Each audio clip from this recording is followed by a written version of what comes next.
If you've been doing the work, right, and still wondering, is it enough? Is this going to get me where I'm going? This episode is for you. Rejection, fear, and doubt do not have to run the show. You don't have to live in that world. This episode will show you how to shift so that your passion leads the way, not your hesitation. Welcome to Be Unmessable with the podcast. I'm your host, Jocelyn Herman-Saccio, and today my guest is a master musician. Bonnie Brown is a Franco-Australian concert pianist. She has performed all over the world, all across Europe, Asia, North America, Australia. She is the recipient of over 20 scholarships and academic awards, including the very prestigious Winston Churchill Fellowship. She is so passionate about musical education, and she's got more than 25 years of vast experience. She was honored with the title of the best music teacher in Paris by the expat community in Paris. And she's just incredible. You're going to see as soon as you get to know her, like I've gotten to know her, that you're going to adore her, and her passion is contagious. So thank you so much for saying yes to being on the podcast. Welcome, Bonnie. Hi, thank you for having me. Oh, thank you for being on the show. It's so great to see you, even though we're like 3 blocks away from each other. We're Yes, I thought the same. When we logged on, I was like, Yes, it's kind of funny. So tell people, because that was a very short introduction for somebody who has a vast career. And, as I said in the introduction, master musician. Tell us how you ended up being where you are, doing what you're doing, because I'm sure you weren't born like, oh, I'm just going to be a master musician and a concert pianist. And, tell us how that all happened. Well, I'll try and do the short version of it, because I think like most people who end up doing, who stick with something for a really long time, it wasn't like one day I woke up and thought, oh, okay, I'm just going to do this. And then the next day, it's an accumulative process. And I think definitely for anything that requires years and years of perseverance and years of training, you get an idea in your head. And then before you actually see, that coming to fruition, there's a lot of work goes into it. So what I could basically, the very short answer is I started playing the piano when I was 3 years old. So I started learning the piano as a child.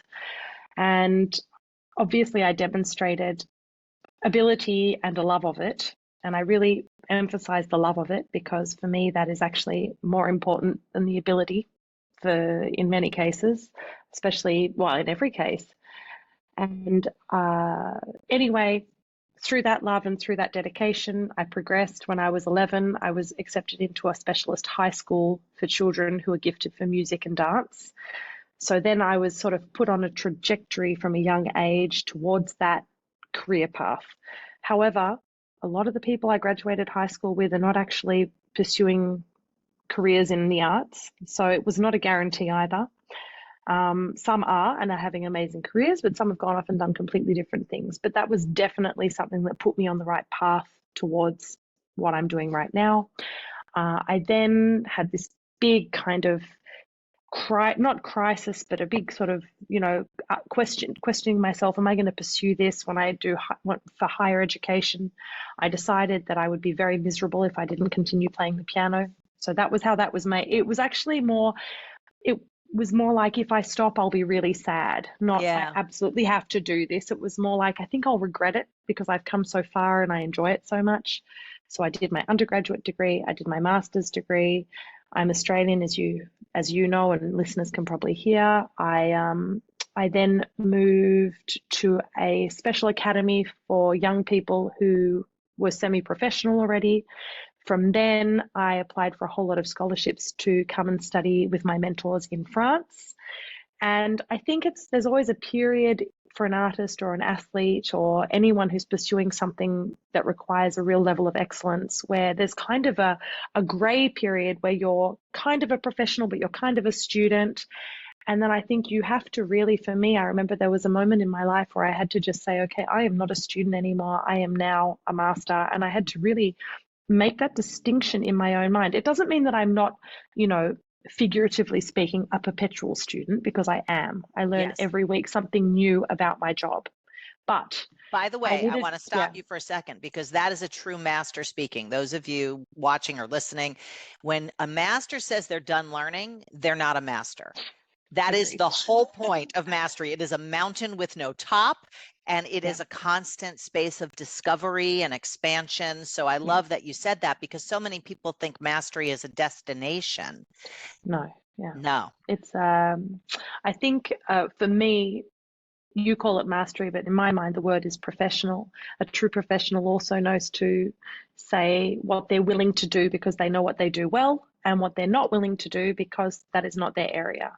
Or with my students, it's funny you should touch on, I mean, we're off topic already, which is very, No, very it's fine. This is characteristic of you and perfect. me. Yes, exactly. We're the tangent queens, you know. Exactly. But I was just going to say, I once had this, I have a really very, very, very intellectually gifted student who's really, really, really, sharp. And she said to me once, I never forget it. She said to me, she asked me a question. We were doing you're American, so the AP high school Right. program. We were doing AP music theory together, which is just like brain fryingly difficult. And I was her coach because no one at her school would take her on for it.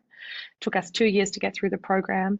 And sometimes in the book, we'd come up against things and I'd be like, I remember that from my studies, but I'm going to have to look. I think it's this, but I'm not sure. I'm going to look into it. One day she said to me, you are the only teacher I have, of every teacher I have at school and at every activity I do, who is willing to admit when they don't know something. Mm.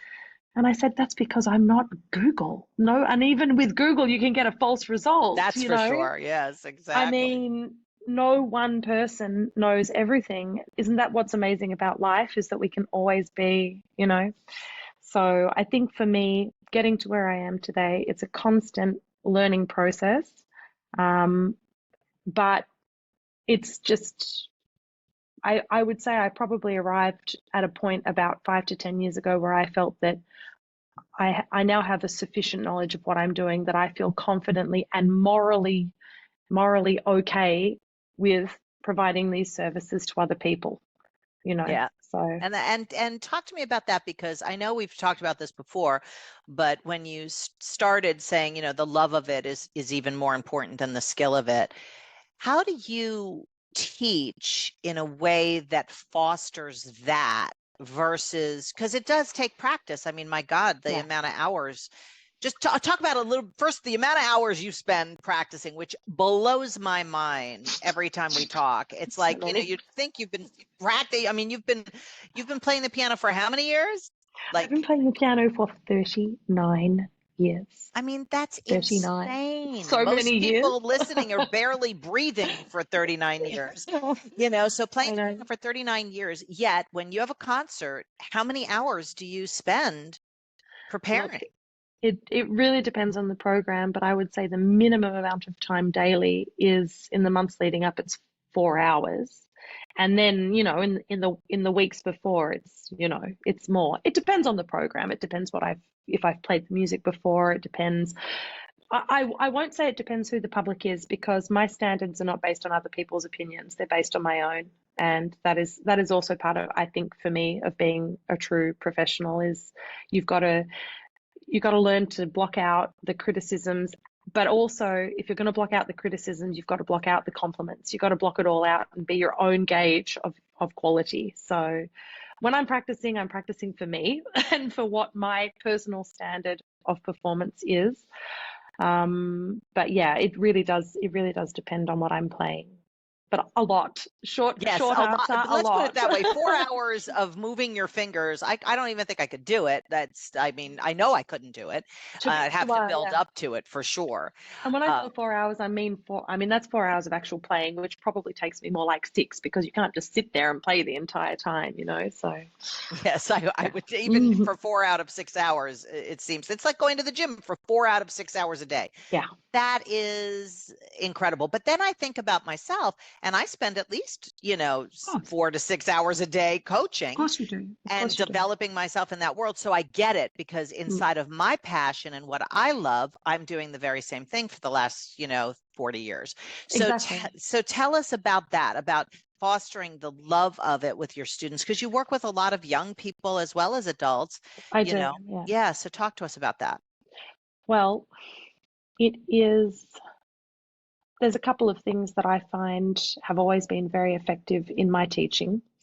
One of them is that I'm very privileged because I have, more people asking for lessons than I have time to give lessons, which always means you can be a bit selective about who you work with. And my number one, actually my one and only criteria for working with a student is their interest and their commitment in the activity. So it all starts from that interest and that commitment. This is especially important with children because, of course, children can be so pushed into things by their parents. For me, if I don't feel that spark of genuine interest in the activity from the student, the actual student, not the client, the student, I'm at a stage in my professional life where I will just say very politely but firmly to the parents, it's my belief that your child would rather be playing tennis or doing something else. If you would like to pursue a different teacher who has a different opinion, that's completely up to you. But really, I have a process with all my students where we start with 3 trial lessons. And if those lessons go well and they enjoy the work, they enjoy working with me and I enjoy working with them, then we will embark upon something that's, a little bit more engagement, 6 months or a year of classes. Usually it's 6 months because, again, if after 6 months we discover we're not enjoying the work together, there is no point pursuing it. For me, it's just too tragic to punish somebody with something so beautiful as music. We all need to be here because we want to progress and we want to learn and we want to do things together. So the first thing is to really work with people who you connect with. And I know that sounds like a very silly piece of advice, but actually for me, it is the absolute foundation of all the work I do. If I am not working with someone that I can help, you can lead a horse to water, but you cannot make it drink. And I'm with you. I mean, I have the exact same view in the work that I do, so I get it. I bet. So once we have that, it depends on the age of the student, but my attitude as a teacher is that I am a coach to try and bring out the best in every student and to try and help them through explaining and through sharing my passion for what I do and how extraordinary I think music is, to try and share that with all of my students all along the way. And whether I do this through my teaching or through the performances that I do, my whole reason, my raison d'être, my reason for being is to share music. And I genuinely believe this, for better or worse. This is, I think, aside from, all my personal life and my family life and all those things that are also very important, me alone, Bonnie, by myself, my independent reason for being here as a human being is to the service of this activity, which I am so grateful for in my life and so passionate about. And so for me, it's a bit of a no-brainer sharing that with other people because, it's what I live and breathe.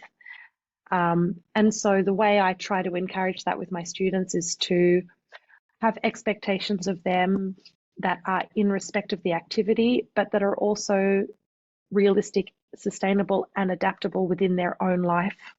So when we're working together, I try to assign a regular practice schedule to them, but it's after consultation of how we can make that actually fit into their life.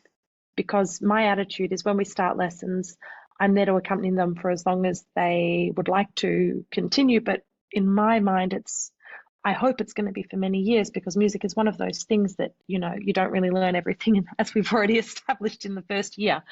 And you want to keep going with it. And I want to establish in them a knowledge of the basics of music, but also a love of the activity, so they can continue having music in their life in whatever form that takes, for as long as they want it to be there as a tool, as a technique for stress, management, or whatever level they want to take music on in their lives, whether it's just being able to go to a concert and appreciate what the artist is doing, or whether it's actually to sit down and play the piano every day. My job is to foster that understanding and that respect and that love of that activity to a point that they can then choose organically and intuitively how it works for them. I think that answers the question. I think it answers the question that with each person, it's different, that you've got to get in their world and see what they want, which it's so funny. I didn't expect this when I asked you to, be on the show, but I'm seeing so many parallels to the work that I do in terms of when people go, well, how do you coach people? Well, I find out what they want. I find out what they want, and then I coach them on how to fulfill on that. And that sounds like what you're saying, in terms of people's music. And I'm sure, like me, if they think they want to be there, but they don't really want to do the work, you can't help them. It's the No. same thing. Yep. And, people come and they say, I really want to do this. And then we go through a few lessons, and I just don't feel like they really want to do it, because I think if you really want to do something, you do it. Well, actually, that's So, where we veer, okay? okay, Because when I work with somebody, they say they really want to accomplish whatever it is. And if they're not taking the actions, what I do is I go in on, okay, what's stopping you? What's messing with you yeah, in being able to fulfill on this vision that you said you have? Because sometimes there's a blind spot for somebody that for stops sure. them from practicing, or that stops them from scheduling the time to sit down at the piano and do the exercises or whatever it would be. I mean, in my case, I'm not coaching people on playing the piano, obviously. I would send them to you, but but on the, accomplishing the things in their life. So that's where I Mm, think we would go in different directions, but not for sure. bad. It's just, that's No, and I totally agree, and I see exactly what you're saying, and that is true. That I mean, and would you say, I mean, for me, the thing, maybe you have it. I'd be so interested to know your opinion on this, but I feel that a lot of people's blockages are actually, they're really 99.9% of the time are emotional. They're not actually no, it's not they're real. It's not like, oh, my fingers can't do this work. It's, exactly, yeah, yeah, it's most what messes with people is, negative self-talk, limiting beliefs, lack of lack of confidence. lack of Yeah, yeah, confidence, lack of muscle with their promises, like making a promise and doing it. Like a lot of people have a lack of discipline, I would call that. Although people yes. hate that word, so I don't love using that word, but that is what it I is. love that word. I know, I me too. love that word. And I said, like, I don't want to, don't tell me what to do, including themselves. Like, don't tell me what to do, it's like, Okay. but that's to me where all the juice is. Oh If my you God, can, discipline is like one of my favorite words. it's, If you put self in front of it, it is my favorite word, there you go. You Exactly. know. Because when you can say something and then have it happen, that's like you create and fulfill. You create and fulfill. That's called being a magic person. Right. And this is what I'm always saying. I say this to parents all the time, for their children as well. I get a lot of this, I think that my son or my daughter would, really excel if they had more confidence. And I'm always like, I think if they did more work, they'd have more confidence. And as a result, they would feel, I mean, it's not everything, but it is a big part of it. So we need to find a way to fit that in and to make that work for you. Yeah, it's a bit of a minefield, isn't it? These kinds of Yeah. things, but it's And those kind of things are mindset shifts, which I obviously specialize in. But without the actions, mm, whether you feel confident or not, I don't have to feel confident to go to the gym. My abs will respond to the sit-ups, whether my feelings are there or not. So it's for the sure. actions without the confidence can work to produce the result, but Yeah, the confidence without the action doesn't do jack. exactly. Yeah. Exactly. And I think if we substituted the word confidence for talent, which is always a question with Yeah, music, that's good. the talent without the action is pointless. Yeah. Whereas, funnily enough, the action with a little bit less talent still produces results, Isn't it amazing? Isn't isn't it it? amazing? Yeah, when I used to be a singer way back in 1912, um, you know, my voice teacher who taught me, and I was, I had talent, but I'm not the best singer in the world at all. I I think you're a represent. poor judge of that, Jocelyn. Okay, I think I perhaps. think I think we'll just, yeah, I'll leave it at that. But the point was that he used to work with actors, and I was not an actor, but he used to work with actors who thought they couldn't sing, and uh-huh. he would coach them and develop them into singers. Like literally, Sure. like he worked with Kevin Kline for a movie, and Kevin thought he couldn't sing, and then he's like now singing and all sorts of stuff because he got the confidence through being able to exercise and build the muscle.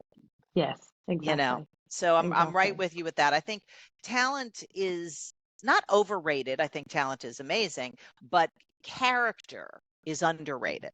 Oh yeah, And I think the isn't it? character of, Isn't it? discipline and Isn't it? practice and commitment, all of that, and taking those actions, even when you don't want to, and even when you don't think it's paying off, and even, Mm, all those circumstances, that's worth gold. absolutely. And going back to this, how do I foster love of this activity in my students? One of the number one ways I show them that I teach them that this is how they show that they love an activity or what they love anything, whether it's a person or an activity, is their commitment to it. And so if we're talking about love and how we can really foster our love of something, it is that unwavering commitment.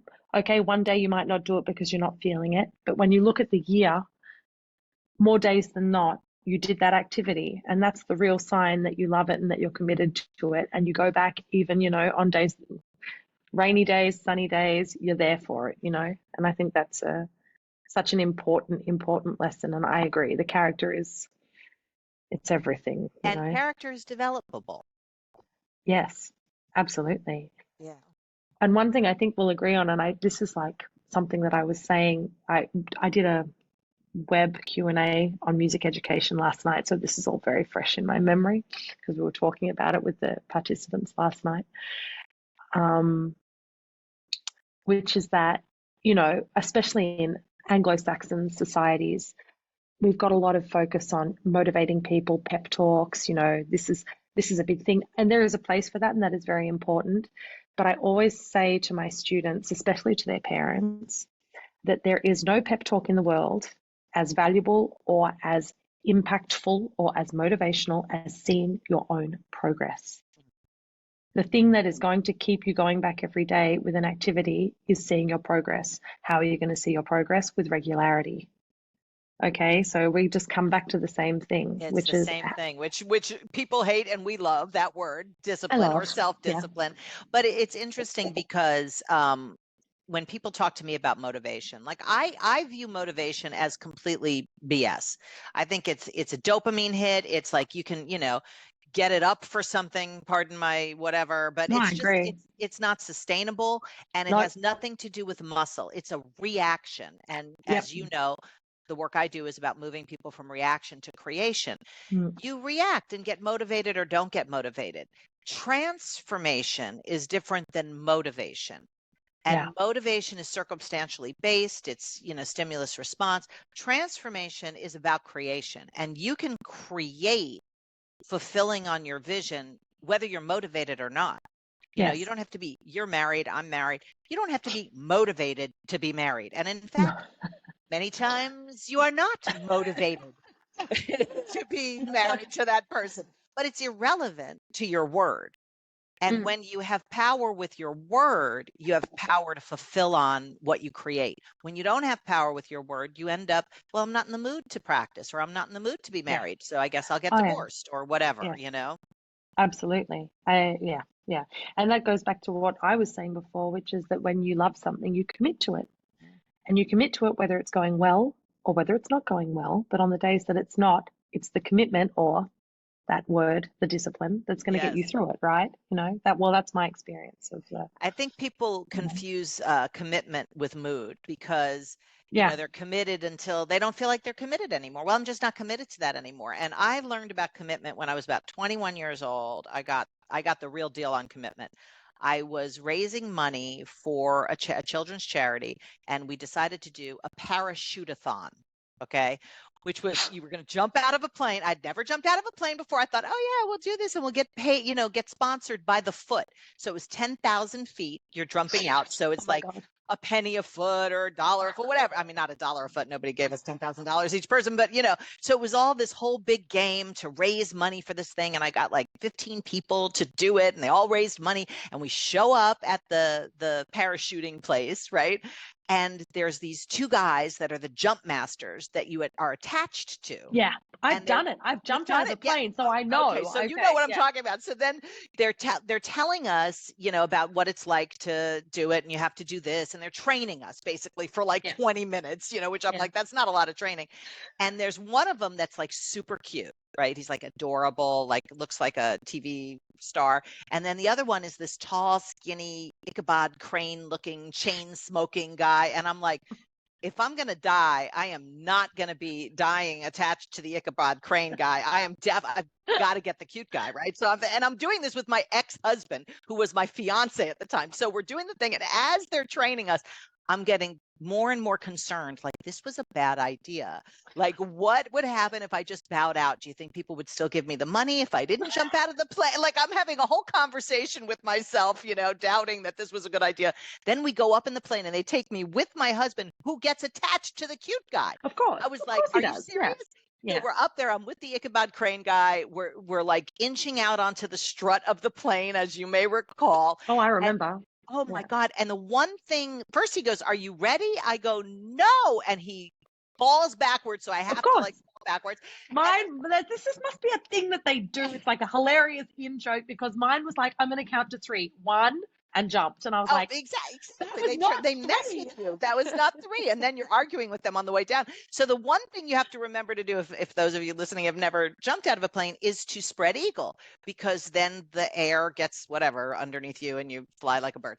But I go into a fetal position because I'm so terrified. So we're tumbling and tumbling. And it's like, I am now going to die, right? And he's grabbing my arms and pulling my arms out to be like spreading eagle. And then we start, the G-force or whatever your face is going, the whole thing. And then he goes, are you ready to pull the parachute? And I was like, you haven't pulled the parachute. Like, I'm free falling. I'm totally going to die. But it was stepping out of that plane where I got commitment. Because that is like, you are now going to make this work. Oh, yeah. It's not like, it's well, happening. let's go. But yeah, this is happening. That's real commitment. It isn't like, well, let's go back up. It's like, no, there's no going back up. And I think people are not powerful with commitment. They commit until their mood changes. A lot of time, which is too bad, because there's a real power in having unwavering commitment. And you can also, this is a perfect example with my ex-husband. When I told him I was going to be married to him, I told him, I will marry you for 5 years. And then we're going to revisit this. It was kind of it was a quick decision to marry him. I was like, this is how I can make it work. I'm going to give you my word for 5 years, like any contract. There's terms, right? And then at 4 years, I was like, I can't be married to this person anymore. So I said to him, I'm revoking my promise. Tell me what you need so that this is complete for you. And it's not like a problem. I know I said 5, it's 4. What do you need? And he said, reimburse me for the honeymoon. I said, which will give you an insight into the whole thing. But I said, no problem. I wrote the check. That was it, But the point is, commitment doesn't mean you're stuck. No, it doesn't. And look, I think that your moral compass is really your guide in these things as well. And also, I don't know, I just think that also, at least you had the forethought and the insight to say, I can only commit for this much time. I think, profoundly within yourself, you knew that this was not a life situation, and you did not. And so as a result, you did not feel comfortable with that. But I often come up against this all the time in professional situations where people are genuinely shocked and surprised that if they ask me, I write articles for all kinds of, newspapers on music and all kinds of things. And they say, can you do this? And then I take 24 hours and I look at my timetable and I look at what I have to do. And then I say, yes, I can do it by this date. They all seem genuinely shocked when I give it to them on time. That's insane. And I'm like, that's and I know it's insane. Why would you to me not as well. Do it on time? That's crazy. I know. And then I think it's because we are suffering from an epidemic of people who think that it's okay to say you will do something and then not do it. But for me, it's not even a matter of letting other people down.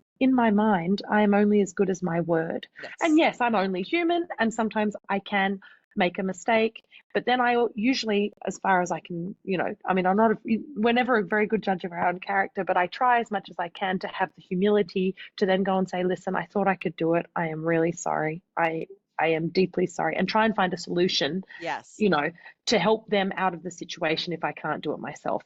But usually my feeling is I've got a couple of rules that I live by. One is don't engage if you're not willing to do something. And if you engage, you do it no matter what. You've given your word. Another one is go where you're invited. That's another one.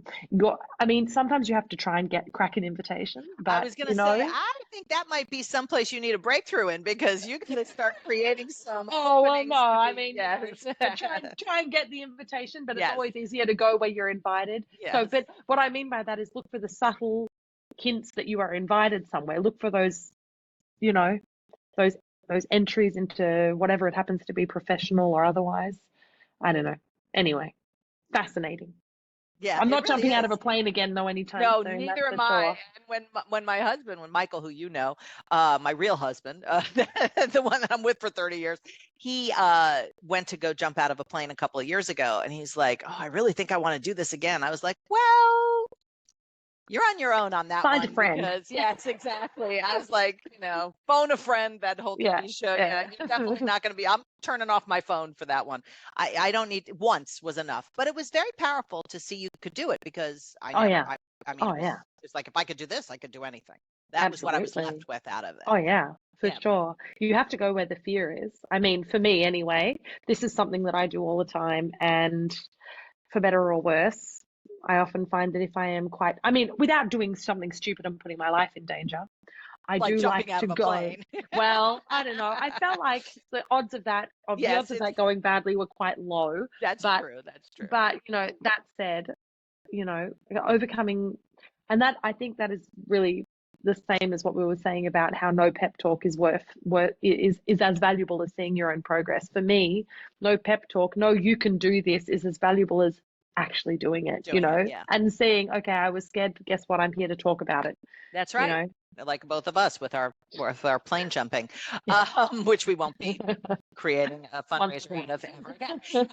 So given this show is called Be Unmessable With, I like to ask every guest to tell us about a situation in your life where you were really challenged. You were dealing with a very difficult circumstance or situation, and it could have taken you out of the game. It could have sent you down for the count, but you somehow rallied and transcended that situation, emerging what I call unmessable with. What comes to Okay. mind for you? I've definitely got two or three big examples that I can talk about that I suppose I didn't think that was what I was doing at the time, but now that you've put it like that, to me it seemed like at the time I had to persevere because I had no other choice.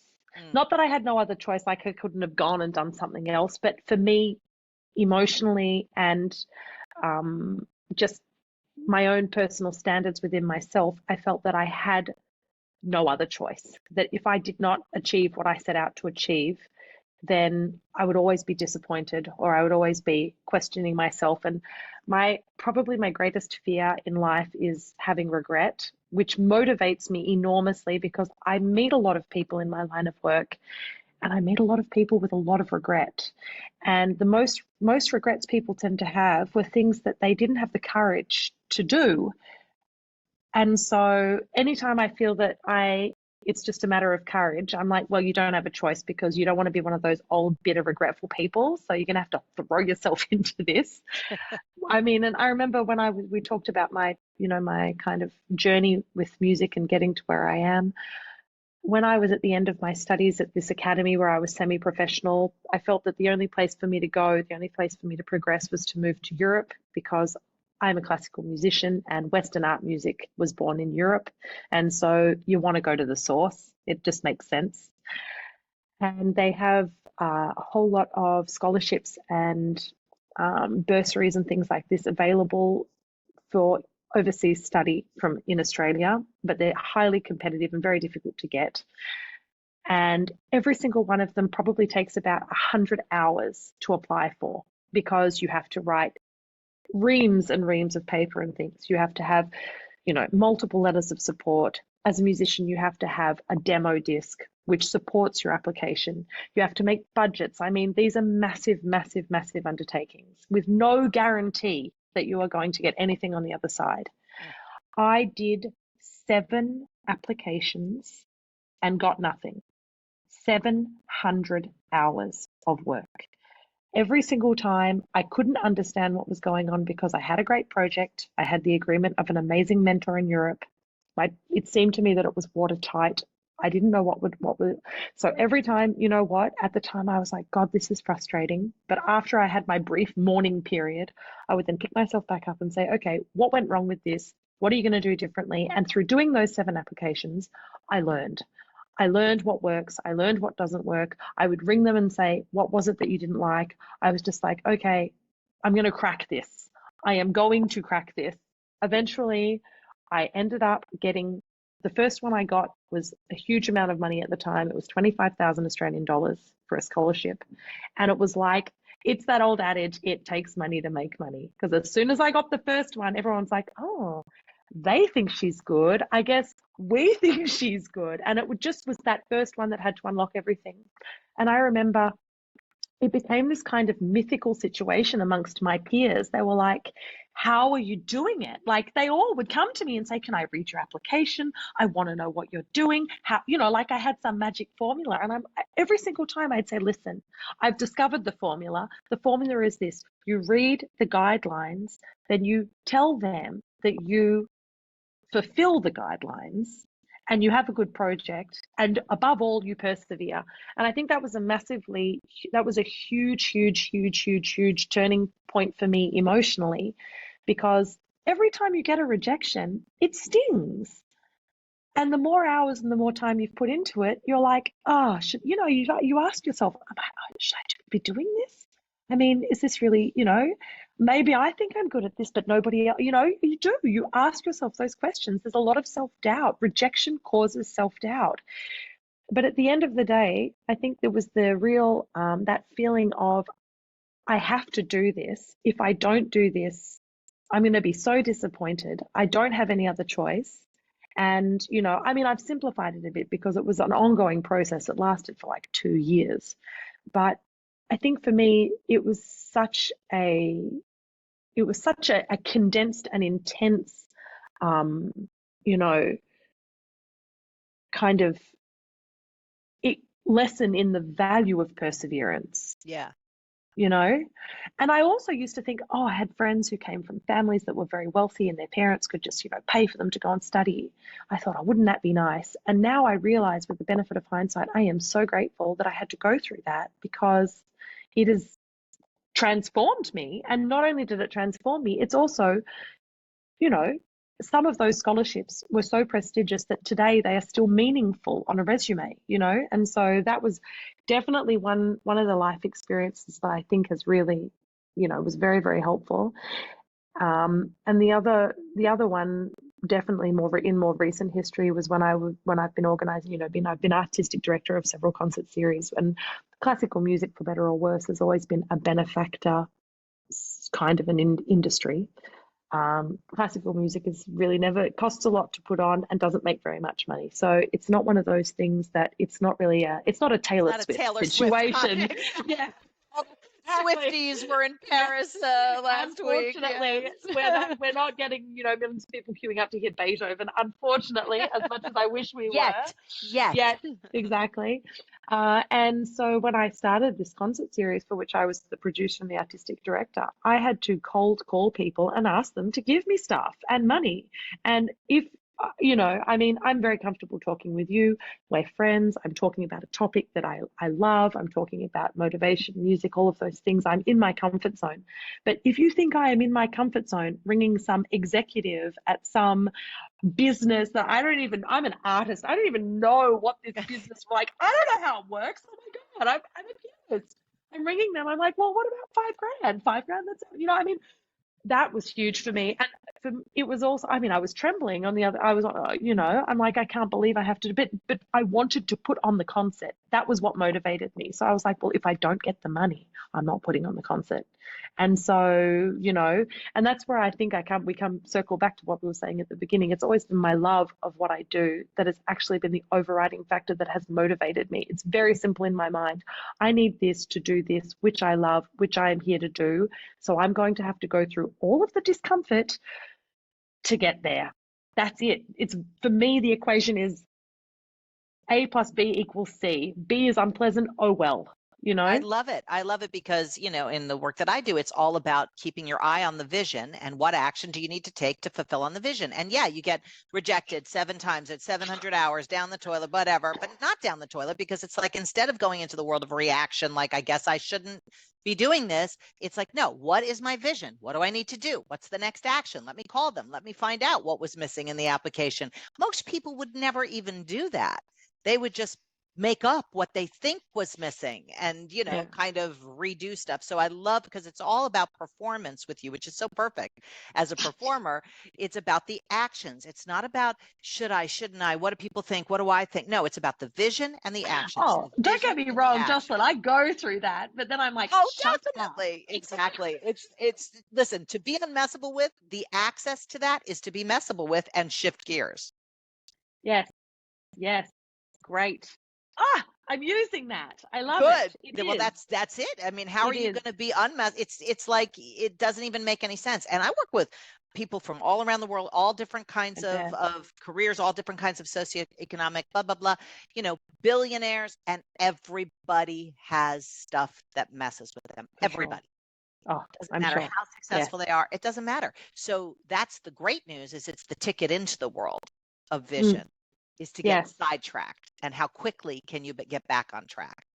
And someone reminds me of something of one of my most visionary teachers said to me, which was, if you look at your fragility as only fragility, you will always feel undermined. But if you realize that actually where you are fragile is your greatest strength, you need to make that work for you. And I think that's very similar to, but I just love talking to you about this, because every time I talk to someone who excels at what they do, the way you do with your coaching, or when you talk to an elite athlete, or when you talk to anybody who you find that actually the baseline, the fundamental attitude is always, the philosophy is the same. For people who do, I think, good work, who are healthy, I think there's a whole subcategory of people who are probably quite immoral and have success through different channels. But I'm talking about, people who are thriving.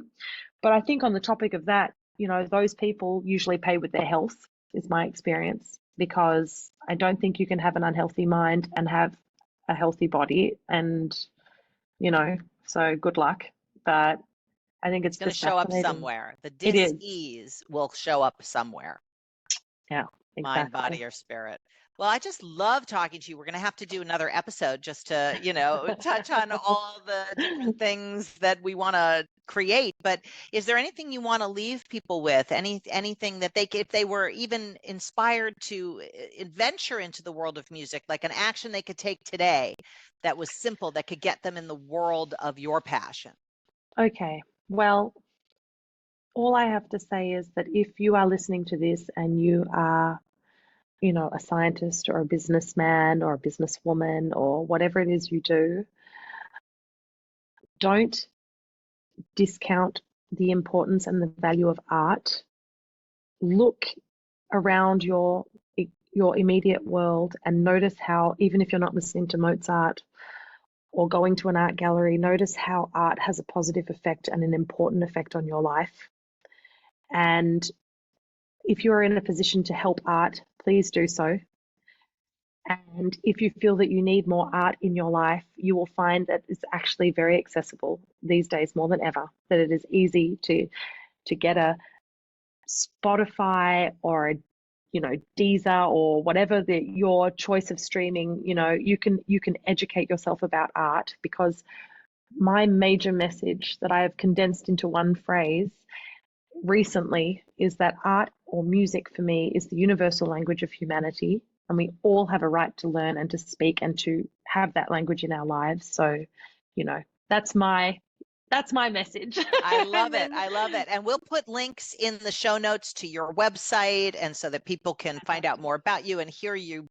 I mean, the first time I met Bonnie was at a dinner party, and she just sat down at the piano, and I was like sitting there with my mouth down to the floor, literally in tears, because mastery brings me to tears, whether it's in the arts or anything. Chopin. That's not me. I am the vehicle. He is the master, but that is the power of music. Music is very, very powerful, and it transforms people and it transforms their lives.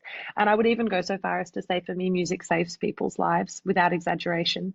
And so that is why I love doing what I do as well, is having that positive effect on people's lives. So thank you I so much love for the it. opportunity to talk about what I love, because it's just amazing to have this platform, and you're amazing, and I'm just so grateful to be here. So Well, I'm so thank you. grateful that you took the time, and I'm so glad we did this. Me And I just too. appreciate you expressing your passion, because to me, that's what, being unmessable with is fulfilling on your vision, not going down for the count, but just expressing, fulfilling on what you're creating. And you're a perfect demonstration of that. So thank Thank you you. so much for being here, and for Thank you, everybody. Jocelyn. Absolutely. And for everybody listening or watching, thank you for joining us in this episode of Be Unmessable with the podcast, and we'll see you on the next episode. However, if you got value out of today, if you heard something that touched your heart, that inspired you, you learned something, please share this episode with people in your life that you think would do the same. People in your life that would be revivified in their love of the arts, that would be revivified in their own dreams, whatever arena that is. And rate and review the episode, but share it. Mostly share it, because that is the whole point here, to impact as many people as possible. Thanks everyone for joining, and thank you, Bonnie. Thank you. So, if you've ever felt like your passion was like blocked by some rejection you experienced, or by fear, or maybe by doubt, like you're doing the work, but you're questioning if it's enough, is it really going to get you where you want to go? This is your moment to shift. We just explored what it really takes to stay in action when things get difficult, and how to lead with love, and how to persevere and turn that into vision. But if you're actually ready to live this, not just hear about it, grab my free 5-day promise game. The link is right below, and it is simple, it's powerful, and it's a practice to actually develop your unmessable with moment by making one intentional promise at a time that aligns with who you say you are and what really matters to you. This is where it goes from theory to transformation. So don't wait. Your vision is not a someday thing. Start right now. Click the link. Game on. And when you're ready to go even deeper, just click on the next episode, because you are one click away from a deep dive. Watch it now.